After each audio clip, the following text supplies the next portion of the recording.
And we're live. Welcome everybody to the second of two Google Hangouts. We are broadcasting from the American Chemical Society and all across the country, where we are introducing the semi-finalists to the American Chemical Society's Chemistry Champions Chemistry Communications Contest. We have 4 semi-finalists of 10 with us right now. And I'm going to introduce my colleague Darcy Gentleman from ACS's Office of Public Affairs, and he will introduce the folks that are with us right now. All right, thank you very much, Carmen. I am Darcy Gentleman, Office of Public Affairs, American Chemical Society, and the very proud team leader for ACS Chemistry Champions. We're very glad to have these semifinalists with us today, and hope that you were able to tune in for the first half as well. And so joining us in this session, we have Jennifer Appel from MIT, Krista Wilson from Wingate, Shannon Woodruff from Southern Methodist University, and Tien Nguyen, who graduated at UNC Chapel Hill earlier this year and is now hailing from Princeton. Thanks, Darcy, for the introductions. So we're going to keep it simple with some questions for now. The first question I want to ask the 4 of you folks is, why did you become a chemist? And why don't we start with Tien? Sure. So I actually did watch the first Google Hangout, and my answer is pretty much exactly like Darcy's. So I've had to make something up on the spot. So what I really loved about science is that I loved being able to understand something to the deepest level, and with chemistry, I got to work with my hands and really, be able to touch what I'm doing and see the fruits of my labor. So that's what drew me to chemistry. Shannon.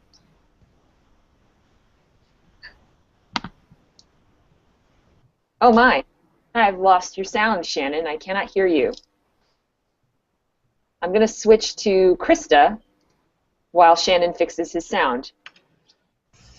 Well, I started out in biology, actually, and I had a wonderful chemistry teacher at Central Florida Community College, where I grew up in Ocala, Florida, and he was amazing. He just made everybody around him love chemistry, and from that point on, I wanted to teach others about chemistry too, and I ended up going into medicinal chemistry, which is the first phase of drug discovery. And what I like about medicinal chemistry is that I walk the line in between biology and chemistry.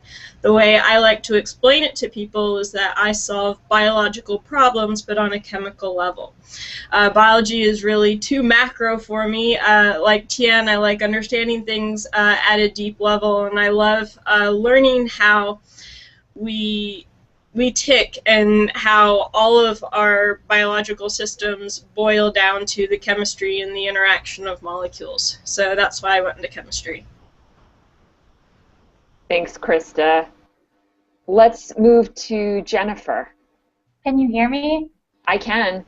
Okay, good. Google was saying that it wasn't going to work.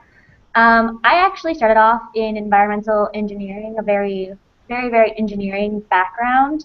And I went to work for a couple of years, and I just didn't have very much fun not knowing how things worked, or the chemistry that was going on in these water treatment plants, and so I decided to go back to grad school and really focus on the chemistry part of it.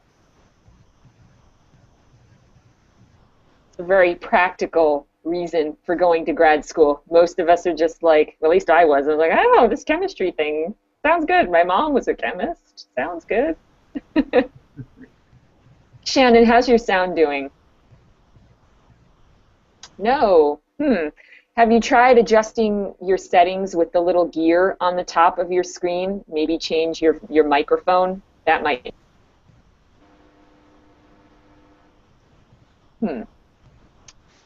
Let's see. Maybe use a headset as well. That could help you. If you... Oh, say hello. Say again. Can you hear me now? Yes. Okay. Can you hear me now? Yes. So we're talking about what brought you to chemistry. So I'm similar to some of the ones from the first Google Hang or from the first Hangout, and I was actually a pre-med major at first. And when I took organic chemistry for the first time, or when I took organic chemistry, it really opened my eyes to how much it applied to everyday life. And because before that, I kind of hated chemistry because of all the math and general chemistry part of it. But after organic chemistry, I really saw the application and really, saw what it can do for the world, and that's why I joined chemistry. Well, that's good. It's a mark of a good teacher, I guess, that can make you see that. Yeah. So the second question is, what made you decide to participate in the Chemistry Champions contest? So why don't we go in reverse order? Shannon, we'll start with you. Oh, okay. Well, I've always, for the past couple of years, I've really started to gain emphasis on really trying to communicate science, and just I've seen how or what misunderstanding the general public has on a lot of different topics, especially with chemistry. And I thought this would be a great chance to be able to learn both public speak or practice my public speaking skills, as well as learn how to communicate more effectively those topics. Excellent.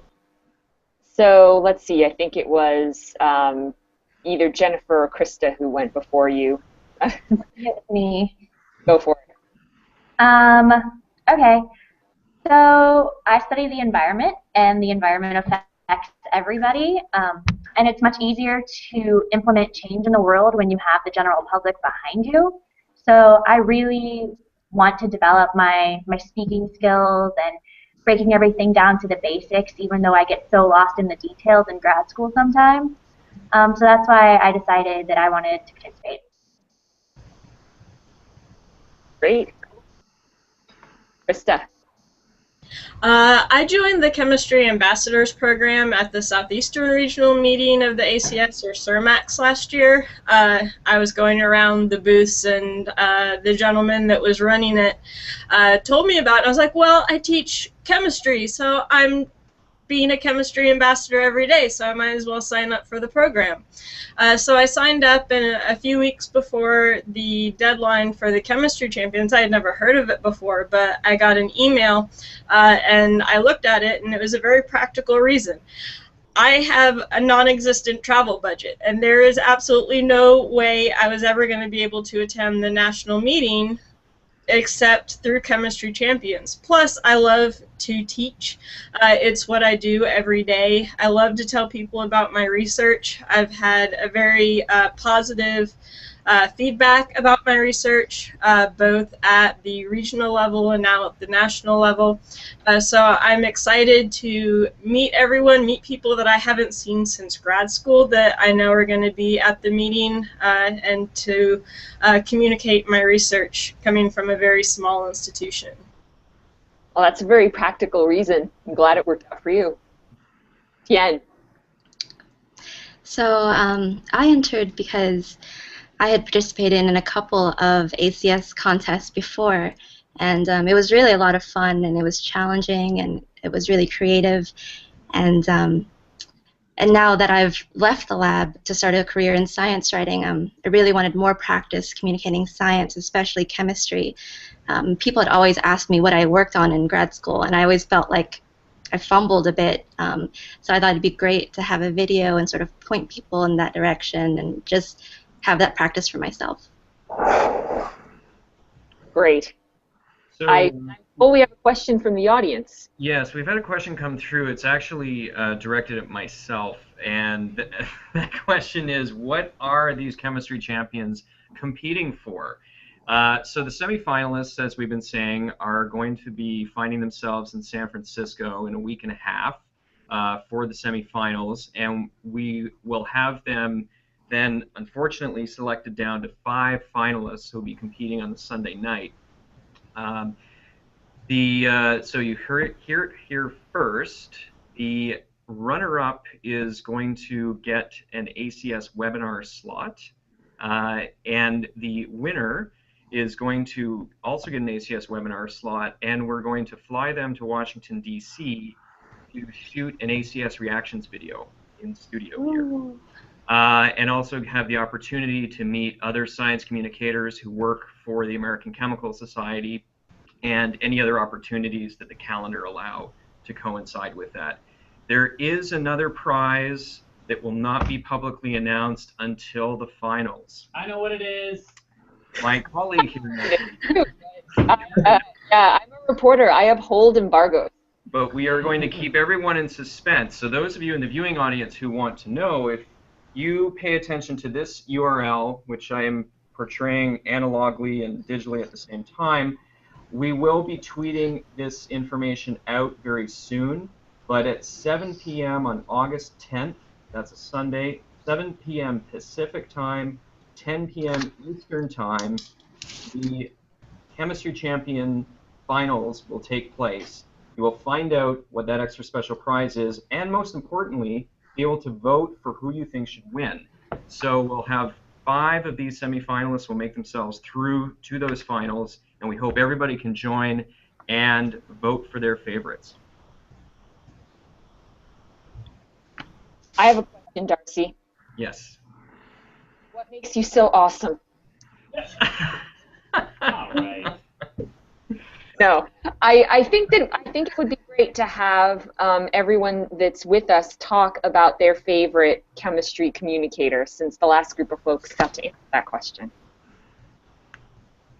Any takers?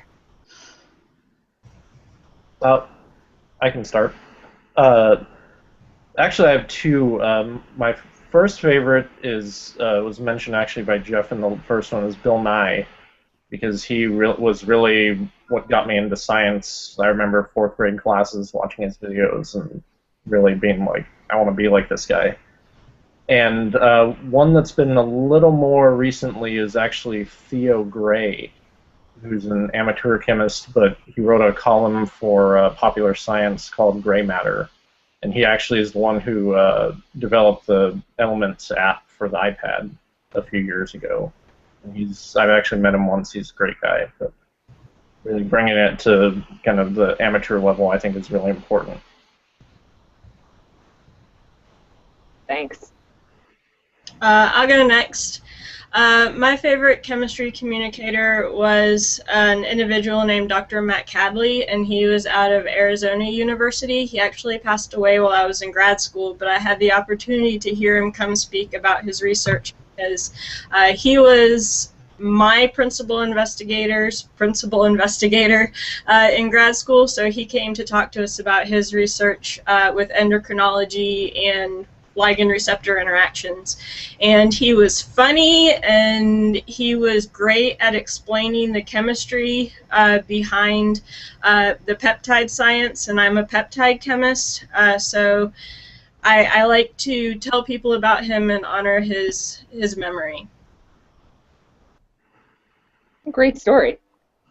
All right, I'll go. So to be a bit of a suck up, mine is actually probably my advisor.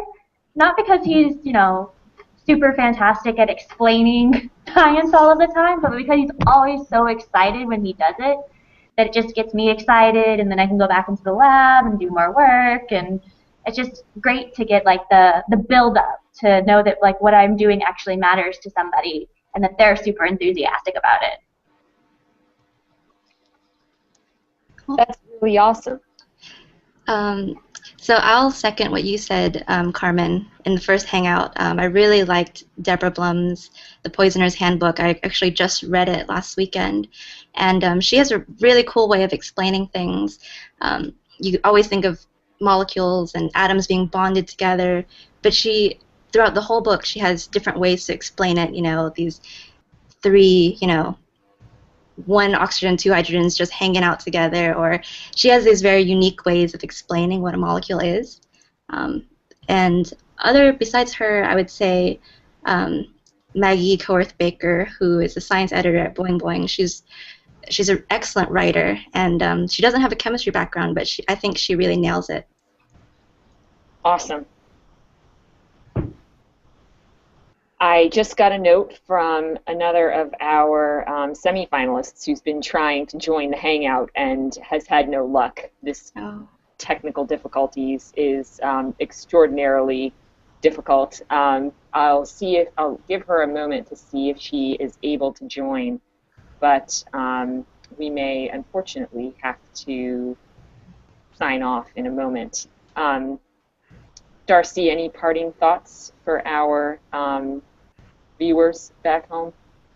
I just encourage everybody to join in for that the finals that we're having on Sunday, August 10th, and again, look for the hashtag ChemChamps for that information with both the login and other information. We'll be live tweeting as well during that, but through the live stream, you'll be able to find out how to vote for your favorites. And based on the first and the second installment, I am glad I'm not judging.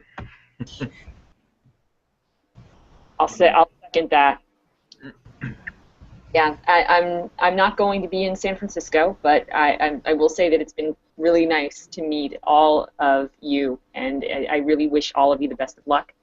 And I want to thank folks who have been watching, and thank you so much for your time.